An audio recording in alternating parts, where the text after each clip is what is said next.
7 horas, 12 minutos. A gente pede desculpa pelo pequeno atraso em virtude da falta da internet. Hoje, sexta-feira, 16 de abril de 2021. Bom dia. Bom dia a você que nos acompanha. Bom dia, Álvaro.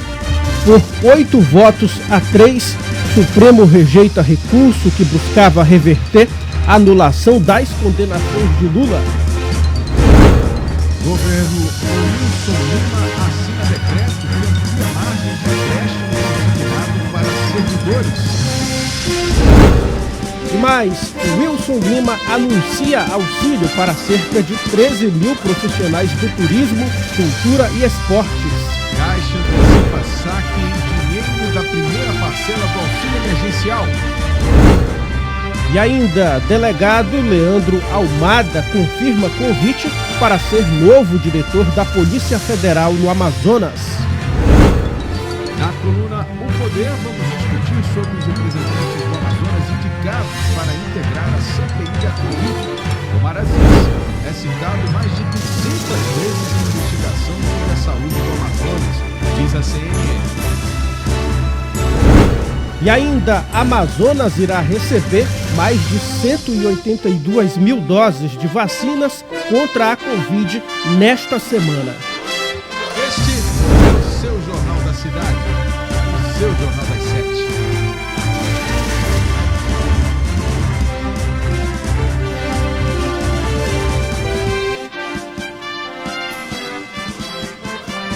As notícias da cidade de Manaus.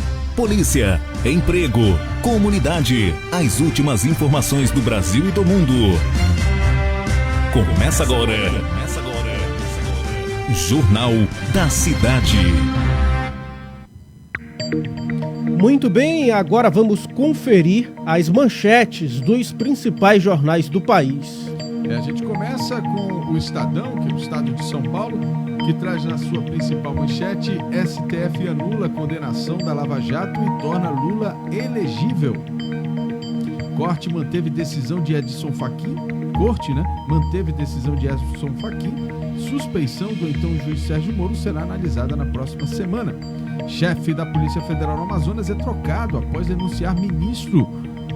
Temos também o maior grileiro de terras indígenas da Amazônia. Ele desmatou uma área equivalente a 21 mil campos de futebol em território indígena no Pará.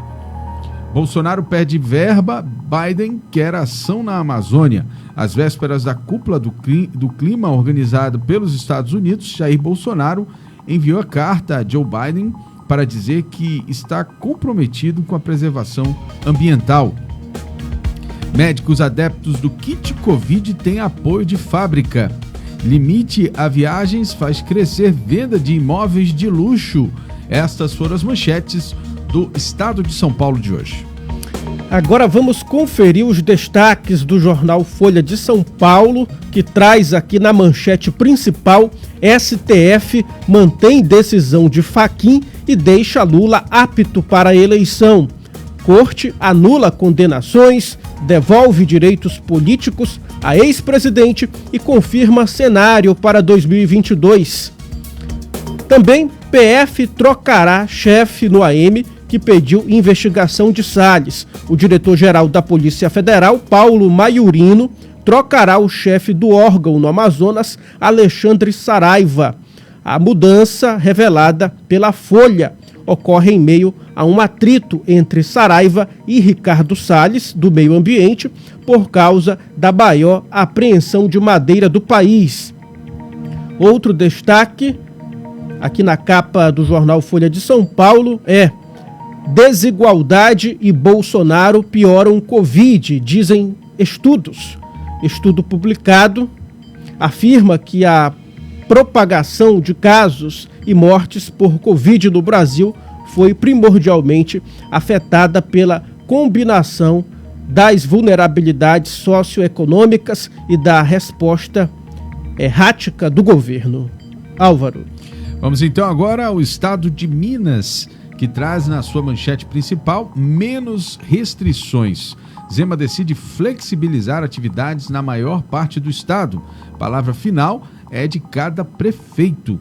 um total de 29.105 vidas perdidas desde o início da pandemia e taxa de ocupação de leitos de UTI para a Covid em 87,72%, o governo de Minas anunciou ontem a flexibilização do funcionamento de atividades econômicas nas macro-regiões Norte, Sul, Sudeste e Vale do Jequitinhonha e nas micro-regiões de Belo Horizonte, Betim, Contagem, Nova Lima, Caeté, Vespasiano, Curve e Manhuaçu, que poderão passar a partir de amanhã da onda roxa, a mais restrita, para a vermelha. Essa é a indicação lá em Minas Gerais. BH definirá se acompanha relaxamento de limites ao comércio. Cidades da região já têm aí as suas indicações. E, mais uma vez, STF anula a sentença de Lula na Lava Jato. Essas foram as manchetes principais do jornal Estado de Minas Gerais, lá em Belo Horizonte. Vamos conferir agora os destaques do jornal O Globo, que traz aqui na grande manchete: STF confirma anulação das condenações de Lula. Suspeição de Moro ainda será votada. Ex-presidente tornou-se elegível. E também, imunização já tem efeito em idosos acima de 80. Com 3 meses de vacinação contra a Covid, a proteção de pessoas com 80 anos ou mais já aparece no sistema CIVEP Gripe, que reúne dados de atendimentos de síndrome respiratória aguda grave. Executivos se unem para alavancar vacinas. E ainda, Renan deve ser relator da CPI da pandemia. O senador Renan Calheiros, crítico do governo Bolsonaro, tem o apoio da maioria dos 11 escolhidos para a CPI da pandemia para ocupar o posto de relator. Álvaro. Vamos então agora às manchetes do Correio Brasiliense desta manhã de sexta-feira, dia 16 de abril. Correio Brasiliense traz a seguinte manchete: fim do jejum. Cruz Maltino. No Maracanã, Vasco joga com autoridade, neutraliza ações do Flamengo e aplica estratégia com perfeição para vencer o rival por 3-1, quebrando escrita de quase 5 anos. STF mantém a anulação de condenações de Lula por 8-3. Tem também governo antecipa saque do auxílio emergencial para o dia 30. Atenção aí você que é usuário do auxílio emergencial, então foi antecipado aí para o dia 30 o saque do auxílio emergencial. E chefe da Polícia Federal no Amazonas cai depois de acusar o ministro Ricardo Salles. Segunda dose da vacina evita que vírus ganhe força. O alerta foi feito por Ana Amélia Boca, professora da UNB, em entrevista. Segundo a imunologista, o coronavírus consegue sobreviver e gerar novas variantes quando infecta pessoas que não completaram o ciclo vacinal. Isso é importantíssimo para você que tomou a primeira dose e ainda não foi concluir a sua vacinação com a aplicação da segunda dose. Foram os destaques do Correio Brasiliense de hoje. Jornal da Cidade. Muito bem, Álvaro, agora vamos conferir os destaques do Jornal 0 Hora, que traz aqui manchete principal: após 2 meses de negócios em baixa, serviços e comércio recuperam fôlego. Segundo o IBGE, o ramo de serviços no estado cresceu 1,9% em fevereiro. No caso do varejo, a alta foi menor de 0,5%, mas indica viés positivo. Os 2 setores não resgataram as perdas causadas pela pandemia e o horizonte ainda traz incertezas. STF mantém a anulação das condenações de Lula na Lava Jato. Por 8-3, plenário sustentou decisão de Edson Fachin, que considerou que a Justiça Federal de Curitiba não era competente para julgar o ex-presidente. Pandemia dispara no Uruguai e na Argentina e alerta especialistas no RS. Justiça inocenta professor que foi acusado de estupro. E também Tyson acerta saída na Ucrânia e Inter pode usá-lo na Libertadores. São os destaques do Jornal 0 Hora.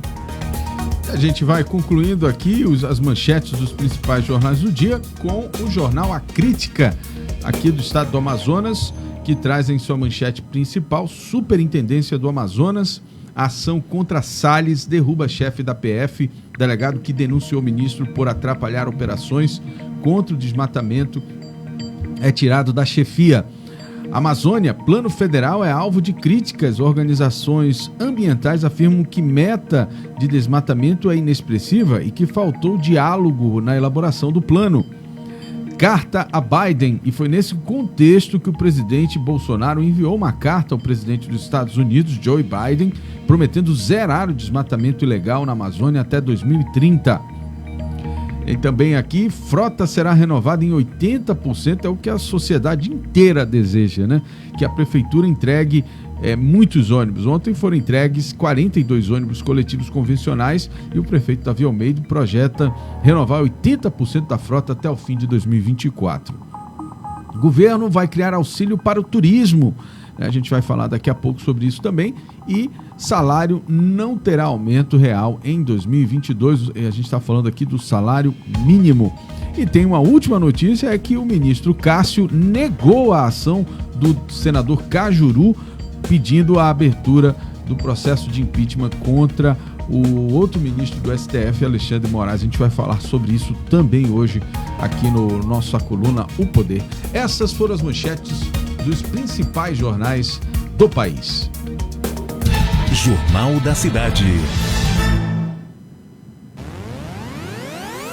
O tempo hoje. A previsão para hoje, de acordo com o Instituto Climatempo, é de sol com muitas nuvens durante o dia, períodos de nublado com chuva a qualquer hora, mínima de 24 graus e máxima de 32 graus.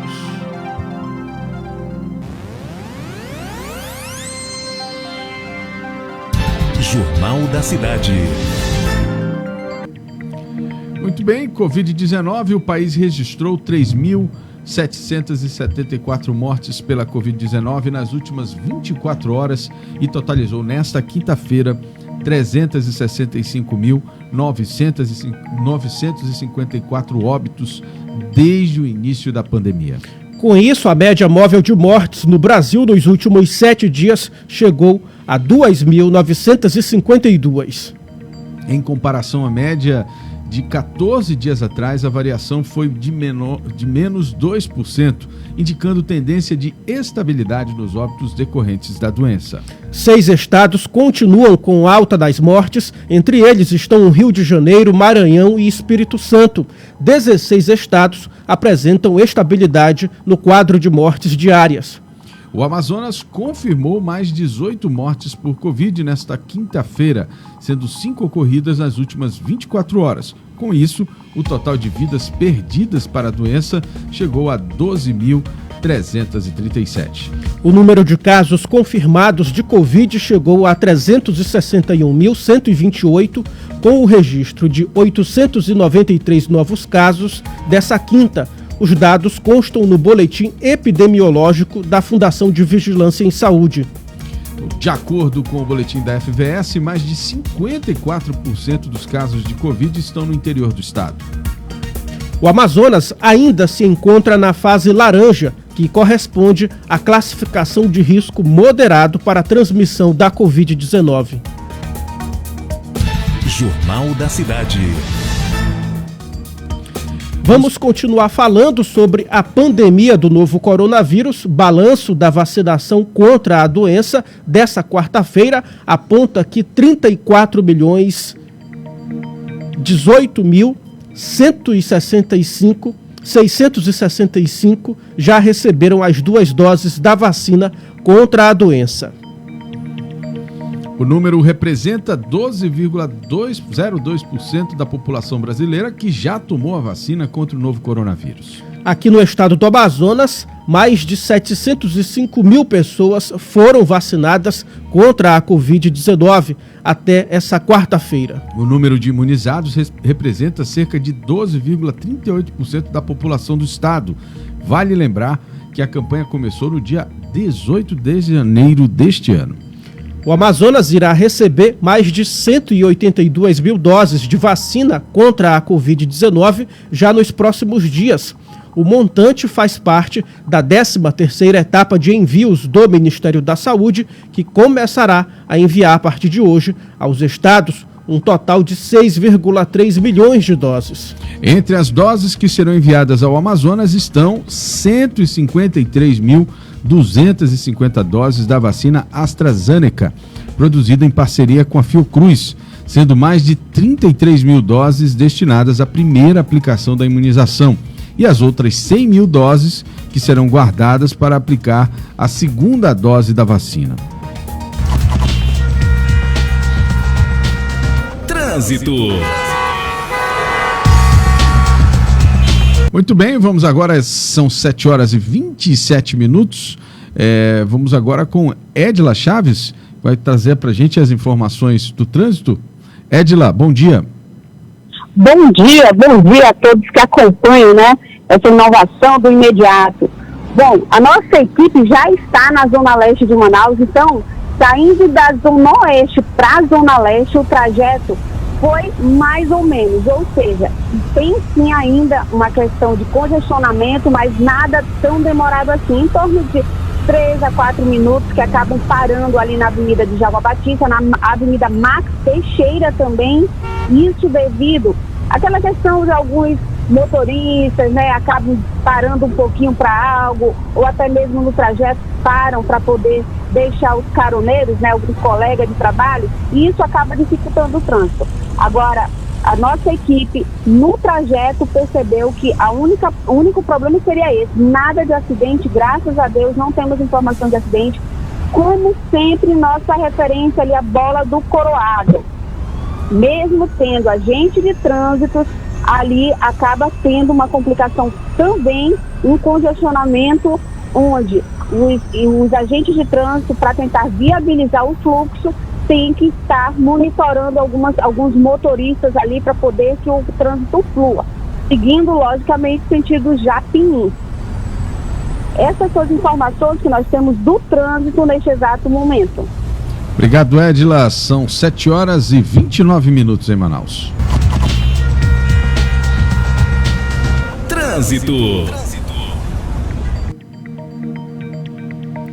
O governador Wilson Lima ampliou de 35% para 40% a margem de empréstimo consignado para servidores estaduais ativos e para aposentados e pensionistas.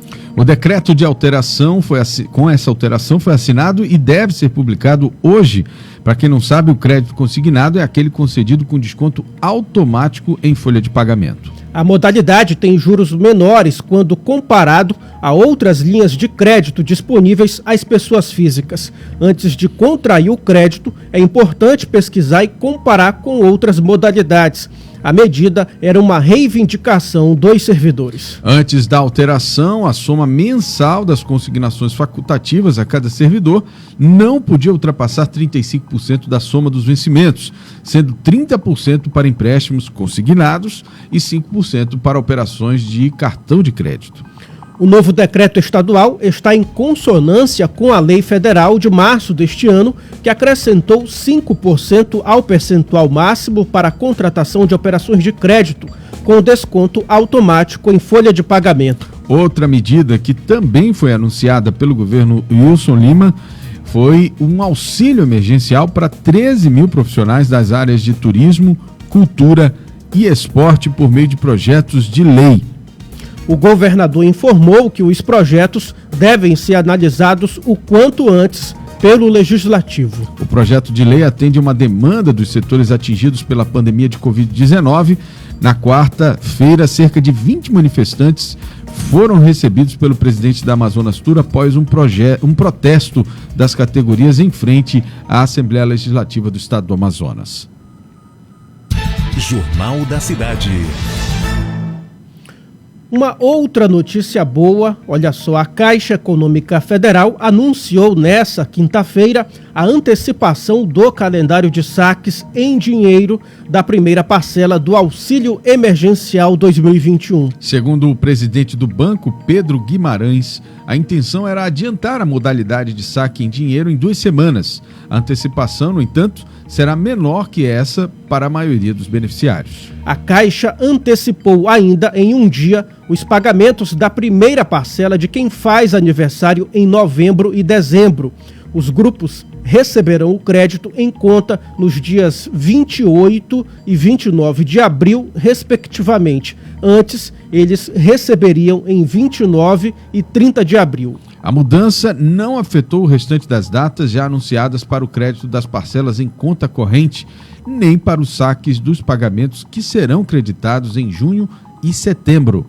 Com a alteração, a liberação dos saques será feita no intervalo entre 30 de abril e 17 de maio, a depender da data de nascimento do beneficiário.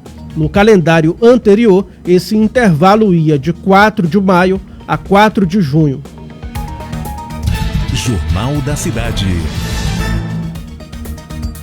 A Petrobras anunciou aumento de 10 centavos, equivalente a 3,7% do preço do diesel e de 5 centavos na gasolina, o que representa 1,9% do preço da gasolina. Os valores serão reajustados a partir de amanhã nas refinarias da estatal, onde o litro do diesel passará a custar R$ 2,76 e o da gasolina R$ 2,64. A última mudança no preço dos combustíveis ocorreu no sábado passado, quando a Petrobras havia anunciado uma redução de 0,08 centavos o preço do combustível e mantido o preço da gasolina em R$ 2,59. Polícia. E agora a gente voltar com Edila Chaves trazendo os destaques das principais ocorrências policiais da noite desta quinta-feira e madrugada de sexta. Edila, noite movimentada, eu acho, né? Demais, movimentada demais. Tivemos aí um caso, né, de latrocínio. Temos um caso também onde 10 homens invadiram um beco em uma determinada comunidade. E temos também um fato já agora pela manhã estarrecedor. Bom, voltando lá, vamos voltar o tempo. Vamos ao caso do vigilante. O vigilante Elder Luiz Menezes. Inclusive, os familiares do vigilante estão indo neste momento no Instituto Médico Legal para a remoção do corpo. O vigilante estaria dentro do ônibus na Avenida Max Teixeira, número 640, onde entraram 4 assaltantes. Durante ali essa questão do assalto, o vigilante, vendo que as vítimas estariam totalmente reféns, lembrando que a maioria mulheres, ele reagiu a este assalto, indo até um dos assaltantes, porém estando de costas aos seus inimigos. No caso, um dos assaltantes acabou indo até o vigilante e o esfaqueando. Apesar dele ter sido socorrido, mas infelizmente chegou a dar entrada ao hospital já sem vida. A equipe do SAMU, inclusive, parabéns, tentando ao máximo socorrê-lo. Já o caso ocorrido no beco Mossoró, muito conhecido já em Manaus, no bairro de Petrópolis, toda a população, a comunidade pede um apoio da Secretaria de Segurança quanto a isso. As famílias ficaram aterrorizadas. 10 homens encapuzados invadiram o local e ali então indo contra os seus desafetos. Dentre eles, um homem conhecido, mais conhecido, né, como Gigante. E realmente o homem era gigante mesmo, viu? Diga-se de passagem.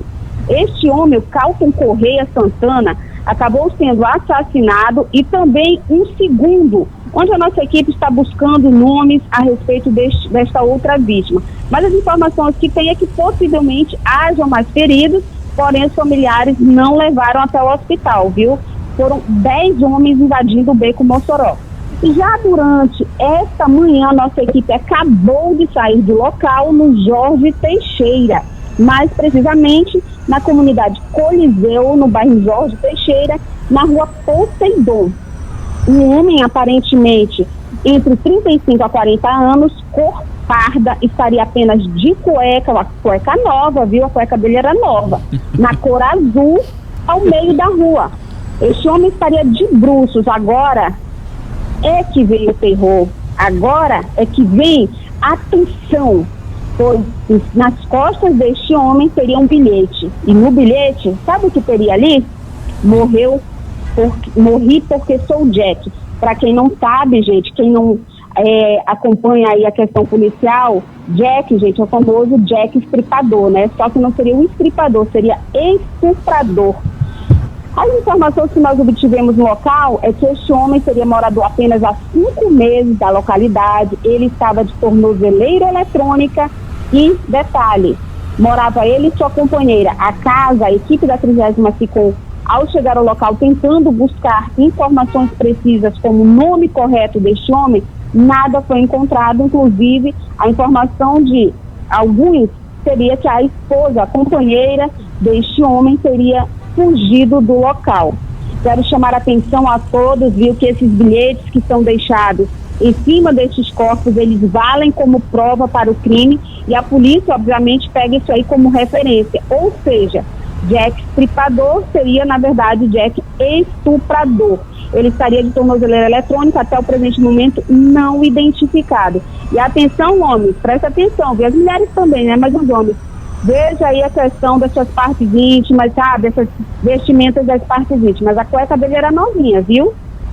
Tá certo, Edila. 7h38, essas foram as informações dos casos de polícia da noite e madrugada. Obrigado pela participação. Polícia.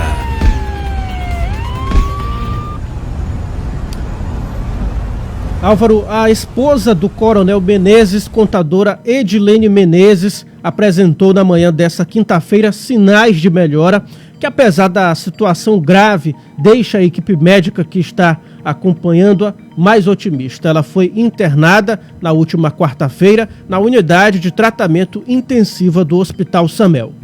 Edilene adquiriu pneumonia bacteriana em consequência da Covid-19 e teve quadro agravado no início desta semana por não responder bem ao tratamento.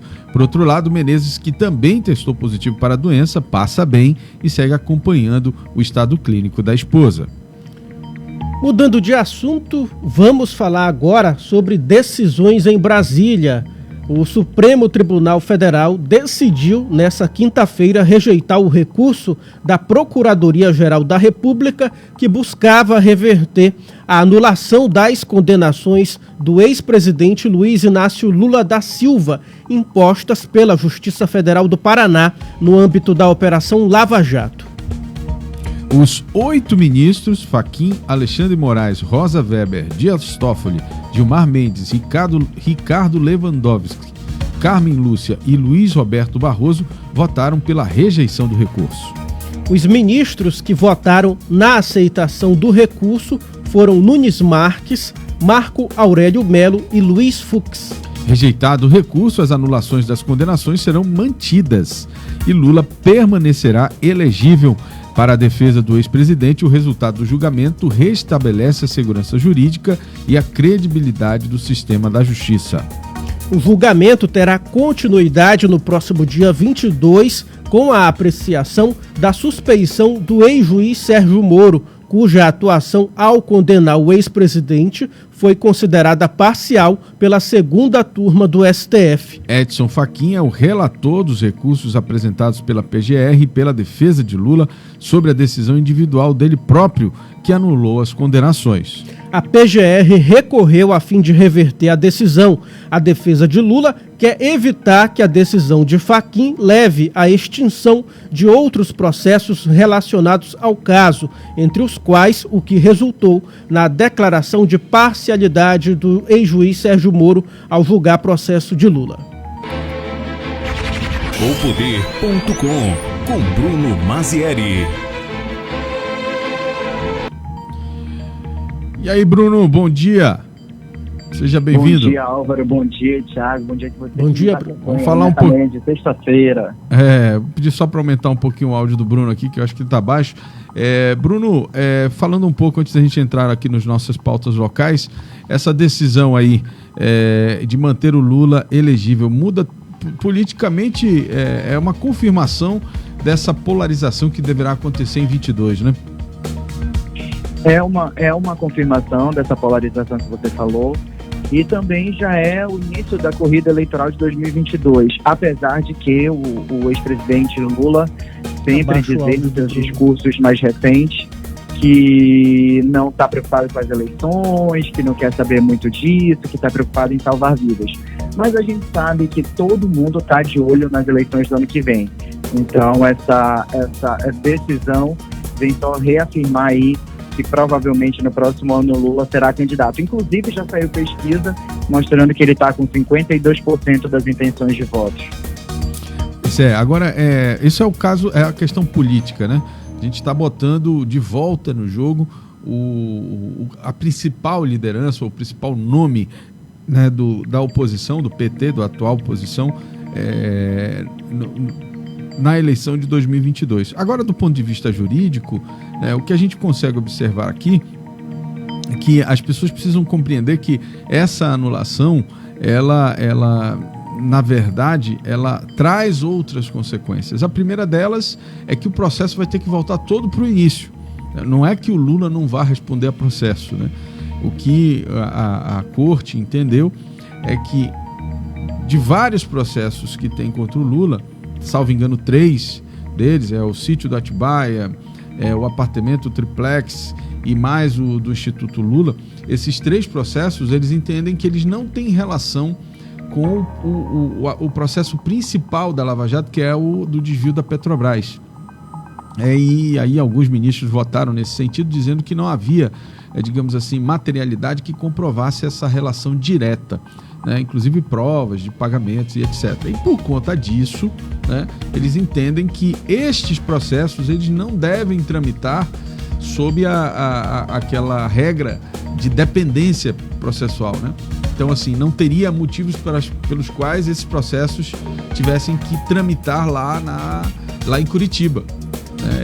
E aí, obviamente, há um entendimento da Corte de que esses processos têm que ir para a Justiça Federal de Brasília.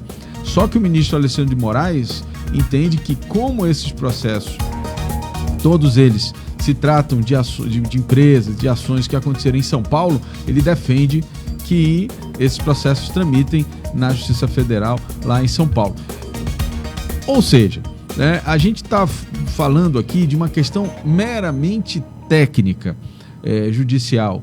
Veja, em nenhum momento o Supremo está anulando a culpabilidade, em nenhum momento o Supremo está anulando, indiretamente sim, claro, né? Porque você, na verdade, frustra toda uma nação em relação a um sentimento, né, de justiça em cima de pessoas que são acusadas de desvio de dinheiro público e tudo mais.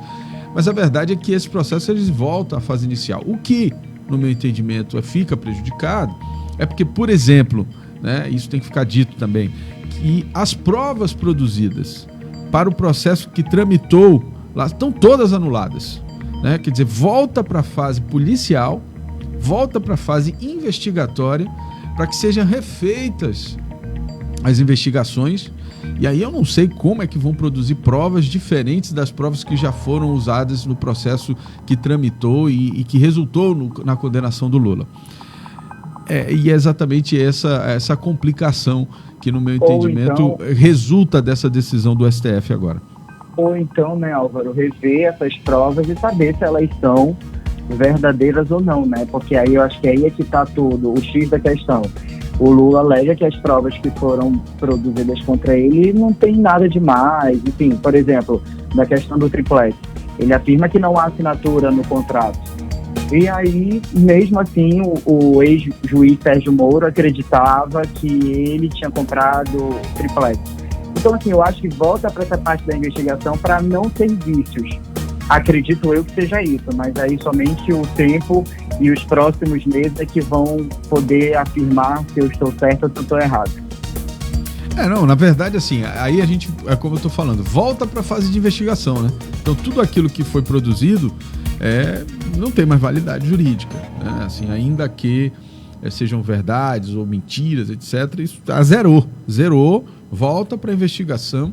É óbvio que nós estamos falando de uma questão de tempo também para 2022, talvez não tenha tanto tempo para tratar disso ou para fazer isso de forma acelerada, vamos dizer assim, para que houvesse uma possível condenação de Lula em segunda instância que transformasse ele em inelegível, né? Quer dizer, então a gente está falando aí realmente de um candidato apto a concorrer à eleição de 22 e com muita clareza de que esses processos estão completamente prejudicados com a decisão que foi tomada ontem pelo Supremo Tribunal Federal.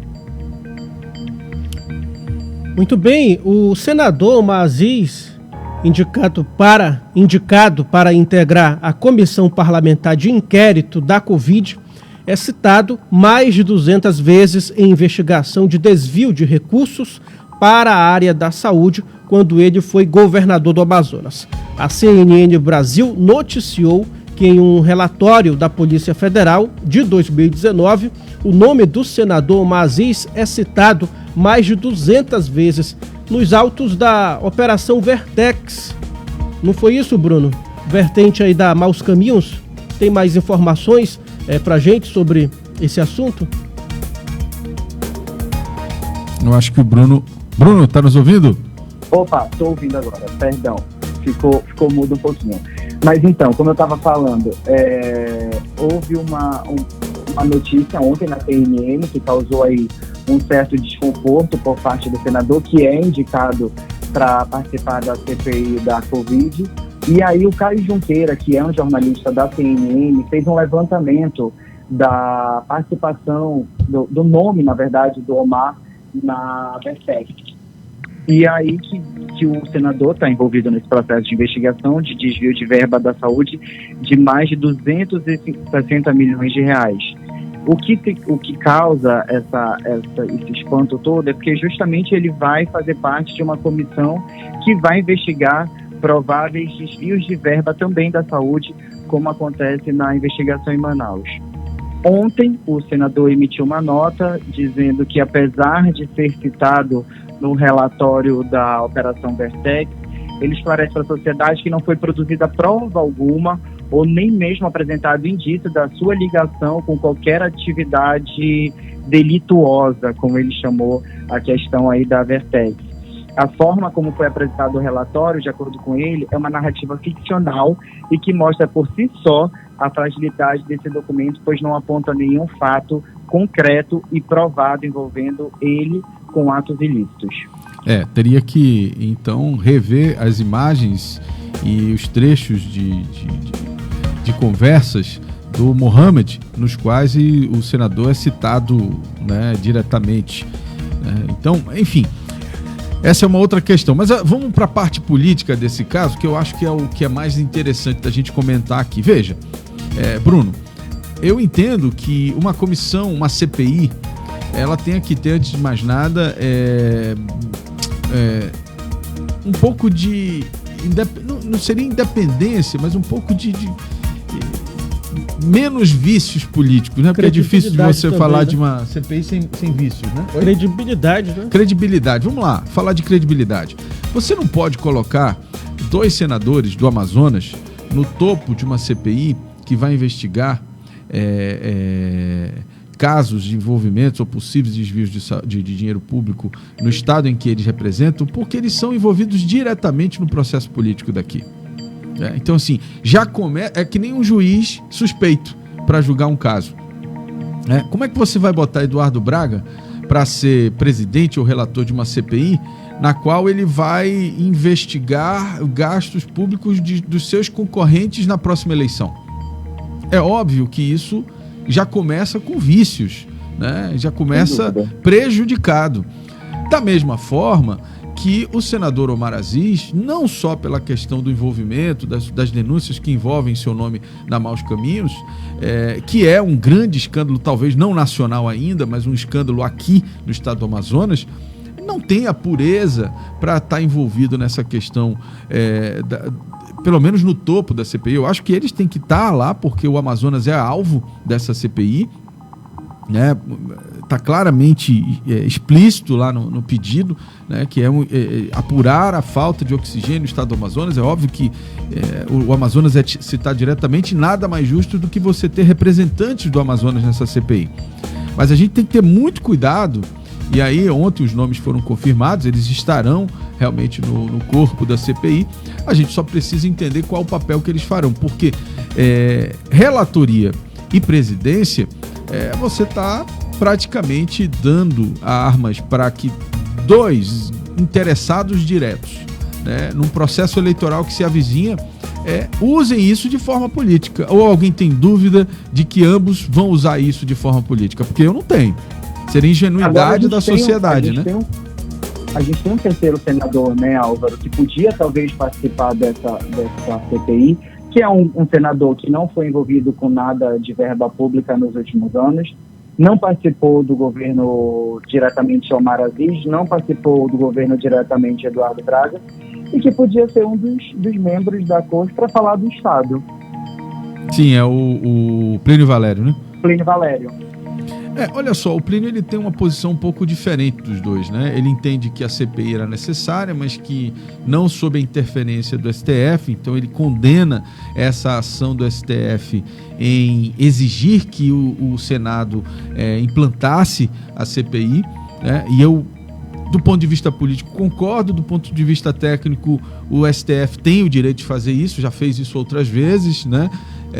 Porque também isso faz parte dos pesos e contrapesos, né? A gente também tem que considerar que politicamente o Congresso pode não querer dar andamento num caso de impeachment e sentar em cima e as coisas não acontecem, então é preciso a ação do judiciário, de um outro poder fiscalizador, para fazer com que que não haja irregularidade na condução dessas questões. Muito bem, mas veja como isso é conflitante. Ontem mesmo, o ministro Cássio negou o pedido do senador Cajuru, que foi o mesmo que pediu para que o STF pedisse para implantar a CPI da pandemia. Ele pediu no final da semana passada que também fosse exigido do Senado que iniciasse o processo de impeachment do ministro Alexandre de Moraes. E ontem foi negado, e o argumento foi exatamente esse que a gente está falando, de que se ele fizesse isso, ele estaria invadindo a competência do Congresso Nacional. Ora, e essas coisas é que eu não entendo. A gente defende aqui que o Supremo tem o poder de tomar essas decisões. Então, não cabe agora ao ministro, só porque não é interessante para o STF ver um dos seus pares passando por um processo de impeachment, usar um argumento convenientemente só para livrar, né, a corte dessa decisão indigesta. Você precisa ter coerência no uso dos argumentos por conta exatamente dessas contradições que você gera, né? Uma hora o Supremo entende que pode interferir e na outra hora, porque não lhe é conveniente, ele decide não interferir. E isso que fica estranho para a sociedade, né? Ou se usa um critério para tudo, ou então é melhor não se envolver realmente. Bruno? Dúvida, Álvaro, eu concordo com você. Eu acho que a gente vai ter um resultado. Na verdade, eu acho que vai acabar sendo um tiro no pé no que diz respeito à parte do Amazonas. Eu não posso falar pelos outros estados, mas eu posso falar pelo nosso, até porque a gente viu isso muito de perto. Então a gente sabe que certamente essa CPI será usada como palanque político, ao invés de ter a sua finalidade, que é de investigar de fato os acontecimentos e o que levaram os acontecimentos no estado do Amazonas com relação à saúde. Na origem, essa CPI já nasceu prejudicada, né? Porque ela nasceu também com o intuito de, nesse momento, ser instalada, para que nesse momento ela cause um efeito político para a eleição que se avizinha no nível presidencial, né? Para que houvesse argumentos da oposição para atacar politicamente o governo Bolsonaro. Então ela já nasce prejudicada, né? Quer dizer, o interesse social, na verdade, está em segundo plano, né? As pessoas não estão preocupadas. Ontem eu estava dando uma olhada com relação a essas coisas da CPI, e eu vi muitos comentários em torno, inclusive, do governador de São Paulo, do João Dória, que é aí, né, um pré-candidato à presidência da República de 2022 e forte candidato a ser concorrente do Bolsonaro. E muita gente falando que a CPI vai pegá-lo, não sei o quê, e ele falou que quem deve não teme. Quem não deve, então não eu tem. não sei se é discurso para a sociedade e que ele de fato está com medo, ou se de fato ele não cometeu nenhum ato ilícito. De certo é que ele parece estar muito tranquilo com essa situação da CPI. E eu também não vi nenhum governador falando nada a respeito. Eu acho que está todo mundo relativamente tranquilo com relação a isso. Bora aguardar os próximos dias para ver o desenrolar dessa comissão aí essa comissão parlamentar. Antes da gente entrar no próximo assunto, são 7 horas e 57 minutos, quero avisar você que está nos assistindo que a gente vai passar um pouquinho do horário hoje, em virtude de um atraso que a gente teve no início do programa por conta da falta de conexão da internet. Então a gente vai avançar aí por volta até umas 8h10, 8h15 para concluir aqui as nossas notícias. Muito bem, Álvaro. Após a polêmica com o ministro do Meio Ambiente, Ricardo Salles, o superintendente da Polícia Federal do Amazonas, delegado Alexandre Saraiva, foi substituído nesta quinta-feira pelo também delegado Leandro Almada. Troca foi feita pelo diretor-geral da Polícia Federal, Paulo Maiorino, depois que Saraiva pediu ao Supremo Tribunal Federal uma investigação contra o ministro Ricardo Salles. O presidente do Instituto Brasileiro do Meio Ambiente e dos Recursos Naturais Renováveis, Eduardo Bin, e o senador Telmário Mota. Bruno, tem novidade sobre esse caso? Então, como a gente já havia anunciado ontem, o delegado Leandro Almada confirmou o convite feito pelo diretor-geral da Polícia Federal, o Maiorino, e disse que se sente muito honrado com esse convite.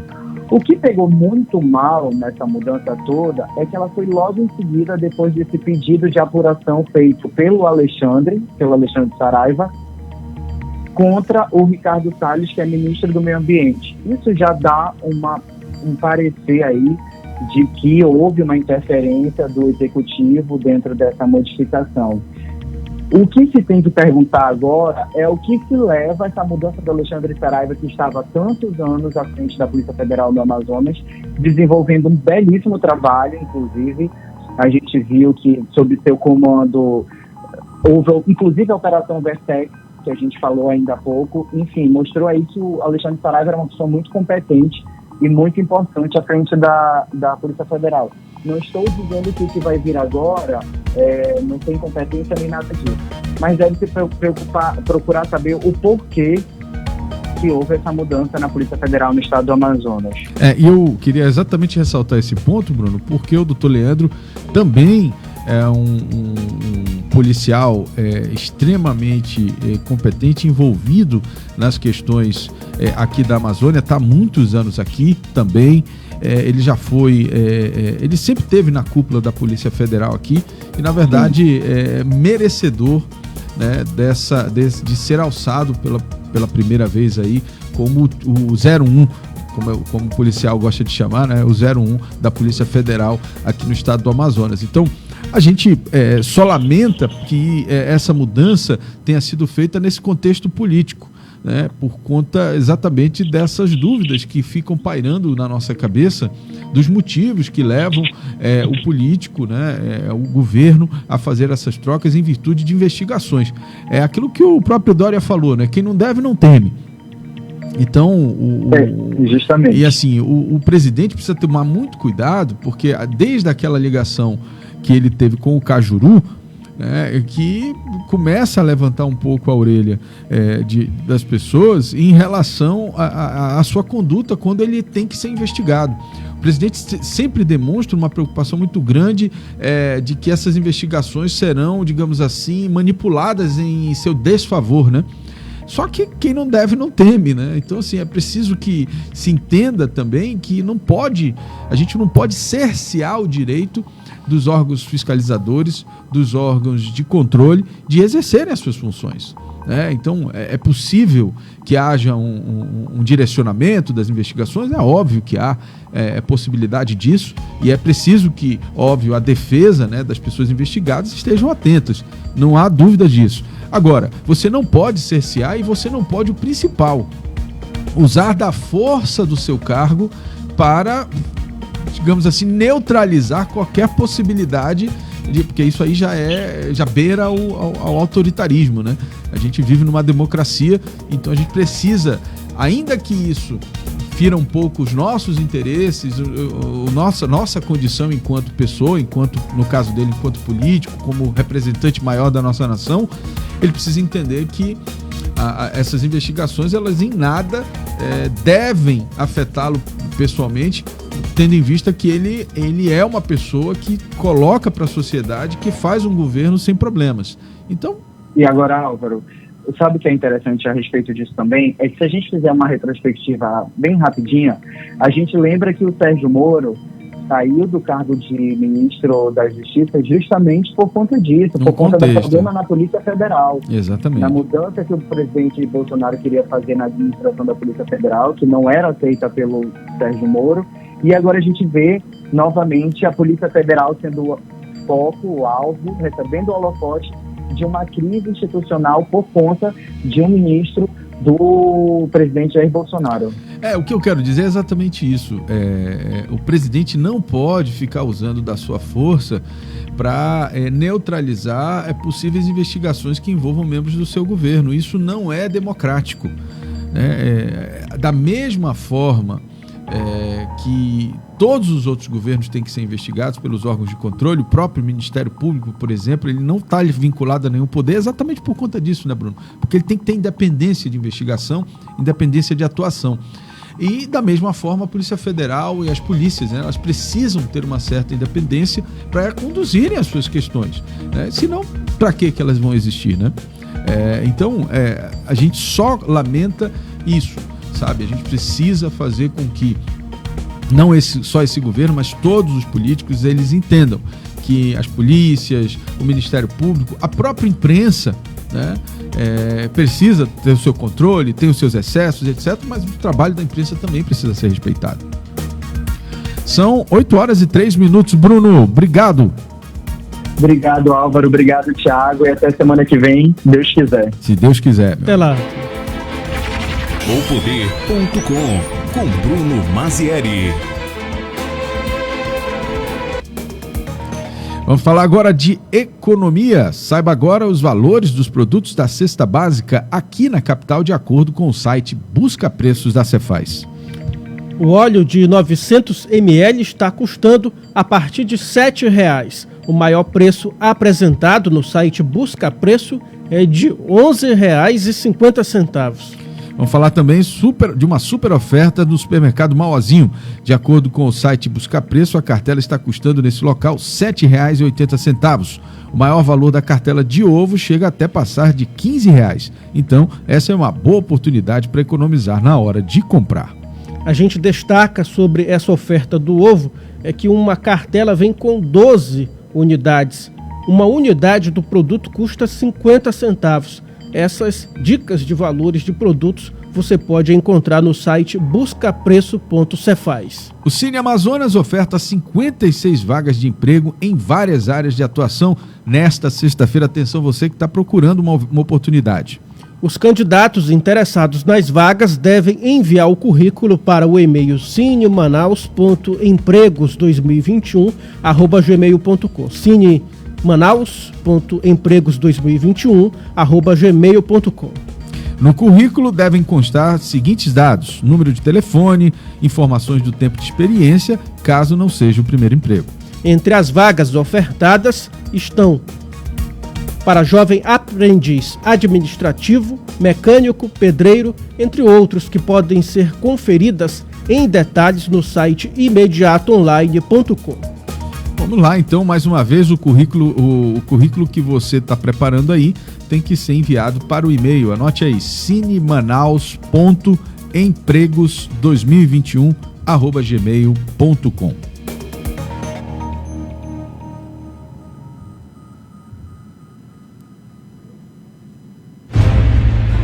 Cine 7 com Ivanildo Pereira.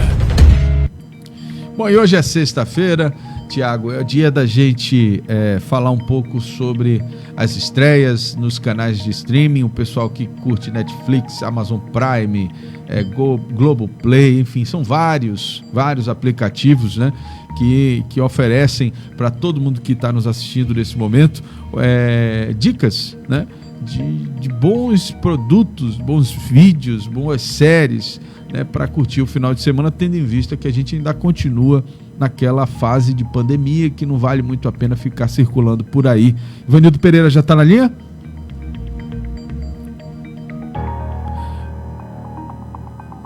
Inclusive o Ivanildo está preparando para a gente aí um filme novo que está estreando aí na Netflix nesse final de semana.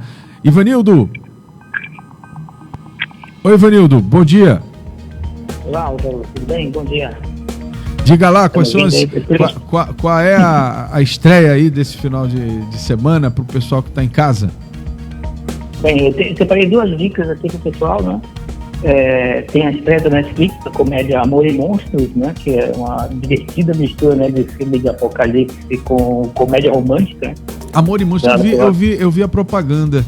Como é que é o enredo desse filme? Eu cheguei a ver a propaganda desse filme no Netflix. Amor e Monstro, né? Amor e Monstros, justamente. É uma história de um rapaz que ele parte em busca da namorada dele em meio à terra destruída, né, pelo apocalipse, que transformou insetos e animais em monstros, e ele tem que arriscar a vida dele. É um filme bem bacana, eu fui assistindo sem muitas expectativas, mas eu achei legal, ele é divertido. A outra dica que eu separei, pode falar? Pode falar. É o Meu Pai, né? O filme indicado ao Oscar, que está disponível nas plataformas, né? Está no Google Play, está no Now da Claro, né? Para o público assistir. Meu Pai está indicado em categorias como melhor filme, melhor ator, por Anthony Hopkins, né? E ele está realmente uma das melhores atuações dele, né? É uma lenda do cinema, né? O Anthony Hopkins já ganhou o Oscar por Anjos dos Inocentes. E já foi indicado várias outras vezes, né? E ele volta por esse papel, que é um papel de um senhor sofrendo de Alzheimer, né? Está começando a perder a mente dele. E a gente experimenta um pouco da confusão dele através do apartamento onde se passa a história. É um filme criativo, bem dramático, né? E quem quiser concorrer a se atualizar aí na lista do Oscar, né? Esse aí não pode faltar. Um dos grandes concorrentes do ano. Como é que é o nome do filme, Ivanildo? Meu Pai. Meu Pai, com Anthony Hopkins. Isso, Então as dicas desse final de semana são Amor e Monstro e Meu Pai, com Anthony Hopkins. Exatamente. Tá certo, meu amigo. Quem quer mais informações, mais dicas, análises de filmes e séries, acessa qual site, Ivanildo? Acessa o Cine7, né? cine7.com.br. Tá certo, então você que está nos assistindo, nos ouvindo, cine7.com.br, para você ter informações do cinema, da sétima arte e também das grandes estreias desse final de semana. Ivanildo Pereira, muito obrigado, até a próxima semana. Obrigado. Cine7.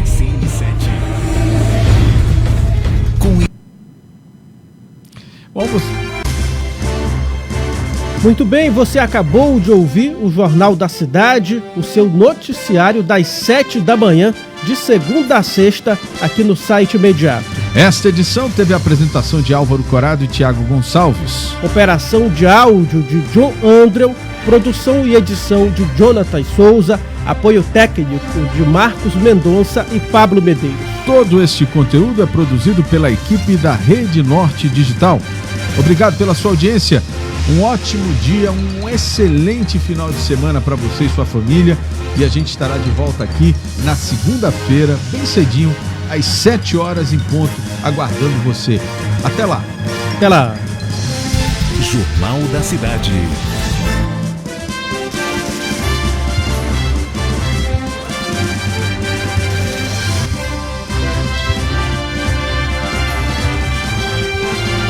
As notícias da